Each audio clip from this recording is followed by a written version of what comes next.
కాంగ్రెస్ ప్రభుత్వంపై ప్రజల్లో తీవ్ర వ్యతిరేకత నెలకొంది. రేవంత్ సర్కార్ పై ప్రజలు ఆగ్రహం వ్యక్తం చేస్తున్నారు.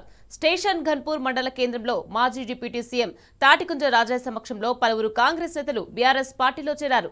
జాఫర్గఢ్ మండలం తమ్మడపల్లి గ్రామానికి చెందిన కాంగ్రెస్ పార్టీ శ్రేణులు బీఆర్ఎస్ పార్టీలో చేరారు. వారికి తాటికుండ రాజయ్య కండువా కప్పి పార్టీలోకి ఆహ్వానించారు. కాంగ్రెస్ పాలనపై ప్రజల్లో తీవ్ర అసంతృప్తి నెలకొందని తాటికుండ రాజయ్య తెలిపారు.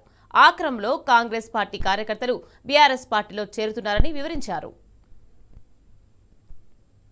నెలలలో కాంగ్రెస్ పార్టీ అలివిగాని హామీలిచ్చి ప్రజలను మభ్యపెట్టి అధికారంలోకి వచ్చిన తర్వాత ఇచ్చిన హామీలన్నిటిని కూడా తుంగలో దుక్కి ఏ ఒక్కరికి కూడా మేలు జరగకుండా ప్రతి ఇల్లాలకు 2500 ఇస్తానని ఇవ్వలే, ప్రతి కాలేజ్ చదివే బిడ్డకు స్కూటీ కొనిస్తానని కొనివ్వలే, అదేవిధంగా 2000 పెన్షన్ 4000 చేస్తానని చేయలే, వికలాంగులకు 4000 నుండి 6000 చేస్తానని చేయలే, నిరుద్యోగులకు 4000 నిరుద్యోగ వృత్తి ఇస్తానని ఇవ్వలే, రైతు రుణమాఫీ పూర్తిగా చేయలే, రైతు బీమా కింద రైతు చనిపోతే 5 లక్షలు ఇచ్చే కార్యక్రమం లేనే లేదు.